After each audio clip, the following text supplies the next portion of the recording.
Hey y'all, there's my dinner bell. I forgot to ring it yesterday. So that's gonna be the opener to when I go live for my cooking. So, hey, happy Sunday. I hope y'all have had a great day. It's raining here in Little Rock. It really got windy for a while, but it's settled down now. So again, happy Sunday. Thanks for joining.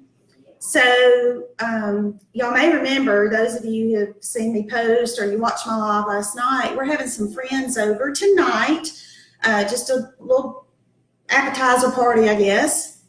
And so yesterday I made the pimento cheese, and tonight I'm making the Philly cheesesteak potato skins. I've never made them before, but they sounded really good, so I'm doing that. And then I've made some homemade banana pudding. Yeah, I was looking. Okay, and so tonight I'm going to show y'all the Philly cheesesteak potato skins. I've already done a lot of the prep work just to kind of get us a little ahead with our time. But to start with, the potatoes, I bought the jumbo russet potatoes. I was real glad to find that bag at Kroger because I wanted just a good, nice size big potato, good deep, where I could get a lot of stuff in there. And so I bought that. And then I found this beef shaved steak. It's cut really, really thin. And I've already have it cooked up over there. So I'll show y'all that in just a second. Normally, actually that was the first time that I've ever seen this shaved steak. But normally what I do is I'll just pick out a top sirloin or, a decent cut of meat, but not incredibly expensive, and just ask the butcher to cut it fairly thin. So but this was already pre-packaged, this beef shaved steak. I know y'all can't read this, it's backwards, but I bought 2 packages of that. And so then I bought this good, nice provolone from the deli. And then I'm using just sweet Vidalia onion and bell peppers. Of course, you got to have those on your Philly. I'm not doing the mushrooms tonight. A lot of times when we do the Philly subs, I'll add mushrooms, but I just didn't get any, so we're not doing those. So one of the really exciting things I want to share with y'all before I show you the actual potato skins is I love sauces and dips, and so does Brad. And so I thought, okay, what kind of sauce or dip do I want to kind of have with these potato skins? And so I said, well, Brad loves sour cream. I know that. Sour cream, on a traditional, or I guess I'll say a typical potato skin, you've got usually cheddar cheese, bacon bits, green onions, scallions, and sour cream. And I thought, well, mine's going to be Philly cheesesteak, so I'm not going to do that, but what can I do that is sour cream based? So I just got out some ingredients and made this beautiful, it really kind of has the color of a comeback sauce. But I'll tell y'all real quick what I mixed up, and I'll post this later, but just to tell you real quick, literally made it up on the fly. It's been kind of marinating in the refrigerator all afternoon. I made it when we got home from church and lunch, so it's probably about 1:30, close to 2 o'clock, so it's been sitting in there for about 3 hours. But I used 2 tablespoons of sour cream, about a tablespoon of mayonnaise, a little bit less, 1 roasted red pepper in the jar. Those are just a staple in my house. I love roasted red peppers, and I find lots of things to do with them. So I wanted that in there. A tad, maybe not even a half a teaspoon of olive oil.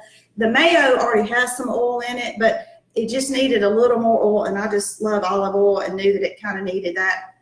So I added that, a good bit of Cavender's Greek seasoning. I didn't even measure it out, but I thought Greek seasoning just kind of goes with that thin Philly style meat. So a good bit of Cavender's, a dash of chili powder, 2 cloves of garlic. Y'all know I'm gonna put garlic in almost everything. Mix those up real well. And a baby red onion. I don't know if y'all seen those little red onions that are about this big around. They're so cute, but they're packed with flavor. So I added 1 of those.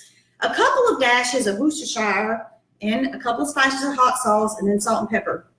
And so I put it all in my Cuisinart little stick and mixed it up really well. And it's fairly thin, but what I'm gonna do is kind of drizzle it over those potato skins when they get ready. So there's my sauce. I haven't named it yet. If y'all have any ideas for what I could call it. It's got a little bit of a kick, but not much. I love the Greek seasoning in it, and I just think it's gonna go really, really well with the Philly cheesesteaks. So with that, I hope y'all can see better tonight. I moved the computer a little bit closer so that y'all could see better. And so I hope that helps. And now, since I'm about to transition to the range over here, I'm going to walk around and I'm going to move it to the island so y'all can see me at the stove.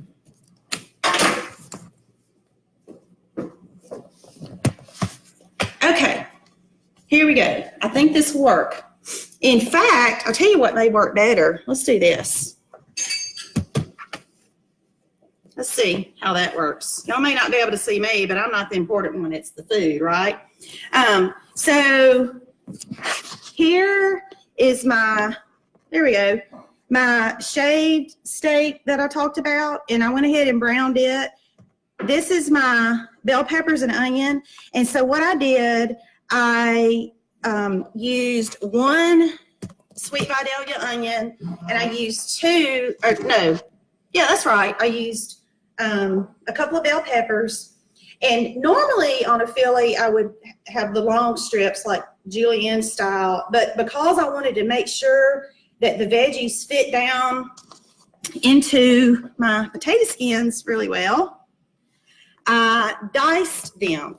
So fun fact about bell peppers, y'all may already know this, but I just learned it recently. So if you flip a bell pepper over on the bottom, some of them have 3 bumps and some of them have 4 bumps. Well, the 3 bumps are the male bell peppers and the 4 bumps are the female bell peppers. The male bell peppers are stronger, sturdier, and better for cooking.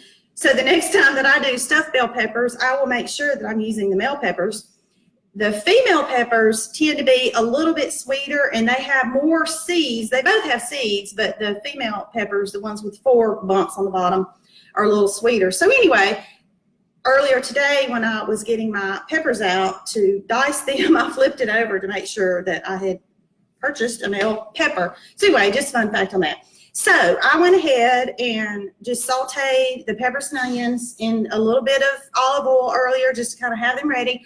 I did not cook them all the way because they're gonna, of course, continue to cook in the oven.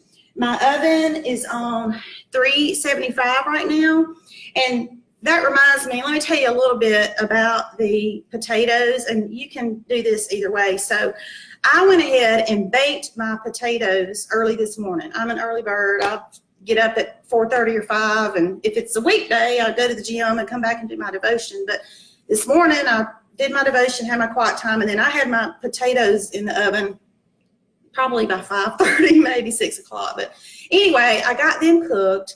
And by the way, y'all probably know this, but I just put them, I did put them on a pan. I mean, certainly you can put them on the oven rack, but because I wanted to make sure that the skin was nice and crispy, I did not wrap them in aluminum foil. Now, when we're going to eat baked potatoes with a steak, I will get real butter and sometimes garlic and then kosher salt and just coat the outside of that skin real good and wrap it in aluminum foil. And that way you got that really nice soft skin. And you may prefer a crispy skin for your baked potato with your steak as well. That's just got personal preference. But for these, I just put them on a pan and cooked them at 450 for an hour, and boom, they were done. And so I stuck them in the refrigerator all day. I didn't want to leave them out all day until time for this. So I pulled them out just a little while ago, and to just make sure, oh, and I cut them in half, of course, and scooped out the guts, the potato that I'm saving for tomorrow. I'm going to do something different with that. I'm going to do like some mashed potato balls or something like that I know Hannah will enjoy. And so scooped all that out, and so that to make sure they were still nice and crispy for this, for now, I took just a little bit of vegetable oil and mixed in some kosher salt and some fresh ground black pepper and just kind of coated, and I'm going to try to show y'all. I saved one over here. See, I just kind of coated the bottom, and I put all of them back in the oven at 375 for, I don't know, 8 or 10 minutes, something like that. Not enough to get them too crispy, but just to make sure they still kind of had that crisp. And so as of now, and you'll see, I have went ahead and prepped the majority of them. How many do I have here? 2, 4, 6, 8, 10, 12. So 6 potatoes becomes 12 potato skins, of course. Oh, and I put a little piece of provolone down in the bottom, and that's gonna kind of be like a surprise, because when they're done, we're gonna go ahead and add our meat shortly, and then they'll stay in there for really it's all done. So it's really just about it getting just nice and warm and bubbly. And then I will put a piece of provolone on top to finish it off. Nobody's probably going to be expecting the cheese on the bottom. So I'll put just a little bit of cheese. Here's the one that I hadn't done yet. Just a little bit of cheese. I don't know if y'all can see that in the bottom, just as a surprise. So I tell you what, I'm going to get something to prop this laptop up so y'all can watch me do this meat. So hold on just a second.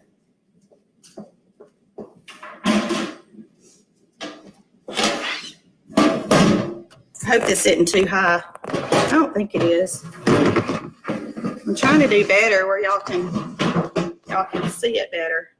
I'm learning all this. Hopefully y'all can see that okay. Okay, so like I said, I already put my diced peppers and onions down in the potatoes. I guess I'll go ahead and do this one too. Okay, get that in there. Oh, by the way, I love cast iron. I've been in the kitchen since I was about 10 years old. I was in the kitchen at a very early age, and thankfully have just enjoyed it all my life, but have cooked in cast iron the majority of my life. And a very special friend gave me this as a housewarming gift. So I love it. I'm using it. So, I mean, all I'm doing is, and you'll see, I don't know if you can still see the steam from the meat.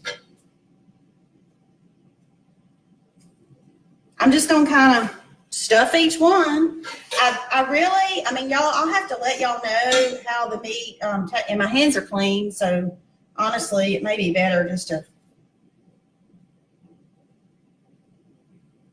use my fingers. The thing that I will say, or the caution, I guess, on this meat is that because it's already shaved and pre-packaged, it kind of is what it is with your marbling or your fat. And, you know, the worst thing is when you're eating something really good, whether it's potatoes or steak or whatever, and you bite into a big old piece of gristle or fat. Like, for some people may like that, but we don't around here. And so what I do is, when I buy the sirloin that is that I have the butcher cut, I've got a little more control, because whatever fat he leaves on it, I bring it home and trim it. So I inspected this a little bit. It didn't look like it had, you know, too much fatty stuff in it. So I'm just really hoping that we don't bite down in something, you know, yucky. But so far, it looks to be pretty good. So, whoop. Okay, so that one kind of split. So I must have, oh, here's the other thing I wanted to tell y'all. You'll notice, y'all probably know this from eating potato skins, I didn't scoop it out like completely to the bottom where just the skin was left. I mean, you want some of that good potato in there. Plus, it's helping. I mean, this is kind of some heavier stuff with that meat in there, and so you want enough support. You want the potato taste, not just the skin, and then that support of to hold all this goodness, right? Okay, so we have 3 more. This shouldn't take too long. And then I've already got, my oven's been on 375 this entire time. And I am going to put them in there. I mean, literally like no time. I mean, honestly, I think I could almost put them in there with the cheese and they would be done. But I'm not ready to do that yet because it's a little early and before my guests get here. And so I don't want to do that quite yet. Okay, now what I'm going to do is First of all, I'm gonna make some of these. Put a little more meat on the ones I didn't get enough. There we go. And I'm gonna take, I don't know about y'all, but I just adore peppers and onions. And so I'm just gonna kind of do like a messy, get there. I'm just gonna kind of, I'm not gonna try to purposely get them on there. I'm like, you know what? There's nothing wrong with some of this just going down in the pan, and it'll just be more for us to scoop up. There went an onion on the floor. Sorry, Brad. Now, the other thing that I like to do a whole lot, which clearly I'm not doing it right now because you see me scooping them all in here, but I love to reuse stuff. So a lot of times, y'all, I completely skipped one, getting carried away, so I'm going to have to move some of these peppers and onions over here to this other one. Okay, but I like to, sometimes I'll do a little bit of extra, whether it's peppers and onions or hamburger meat or whatever it is that I know I can reuse in a different dish that week. So a lot of times when I do peppers and onions and mushrooms, especially if it's like the middle to the end of the week and I know that we might be home for the weekend, I've already kind of got it ready for my omelets or something else you might do. So, and you can always freeze them too. That's always good. Brad and I, at the beginning of the year, participated in a challenge at a local gym. We had both put on a ton of weight, which I'm not, if I'm not careful, I'm going to do again. But we did this challenge, and it was very intense for 6 weeks. We both lost over 20 pounds each, and it was tough, but it was worth it. But anyway, we meal prepped, and at first we meal prepped for the week. Bought the little containers. We were very strict, and at first it wore us out, but I got used to it. And even as I'm standing here now doing these Philly potato skins, I have meals in the refrigerator that we've prepped that are a lot more healthy. So anyway, all that to say, I've gotten into meal prep more so than ever. So y'all excuse me just a second. I need to, since I use my fingers, I'm gonna go rinse that off in my soapy water real quick, and I'll be right back.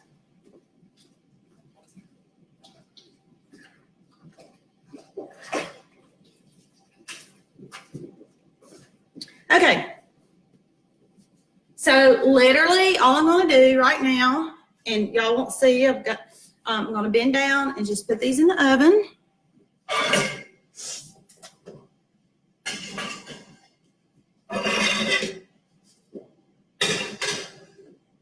Okay, and I'll leave them, I don't know, 5, 7, 8 minutes, something like that, long enough for me to kind of tidy up my mess, put my cheese up, put my meat container in the garbage, stuff like that.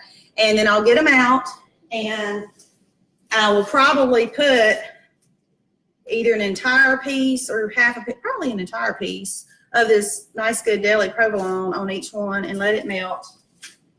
And then here's my yummy sauce that I still don't have a name for yet, that I will put in a little container, and we'll have to drizzle. I'll put it in a separate container so that my guests can choose, you know, taste it first, whatever, choose if they want it. So that's it, y'all. I hope they're good. Philly cheesesteak potato skins. Hey, so with that, I'm gonna let y'all go so I can prepare for my guests, and later tonight or tomorrow I'll post the recipe and pictures so you can see how it turned out with the cheese, how pretty they look. And then I also made the banana pudding earlier today, and it looks so pretty. It's in a little trifle dish, and so I'll post a picture of that. This is a recipe that I have had, and oh, let me show y'all this real quick.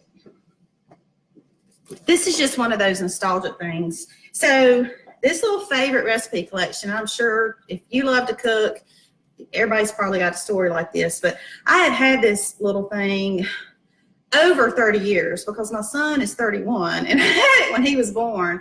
And this, I'm scared to even talk about what might be all over it, but here's my creamy banana pudding. I know y'all can't see that, but my creamy banana pudding recipe is in here, and it looks like, I mean, it's got splatter marks from Lord knows what over the past 30 something years. But I will, it's the no cook kind, and you may even have the recipe, but it's just one of my favorites. It's easy and it's good, so I will post that as well. So thank you all so much for watching. I'm having so much fun with this, and I hope you'll let me know. First of all, I hope you'll try the recipes, and then I hope you let me know. And please, if you haven't asked to join the Southern Inspirations Good Eating group, please do that, and I'll approve that really quick, because I want to know what some of your recipes are and your favorites and different ways to serve things. I love trying different things, so let's have fun. See y'all later.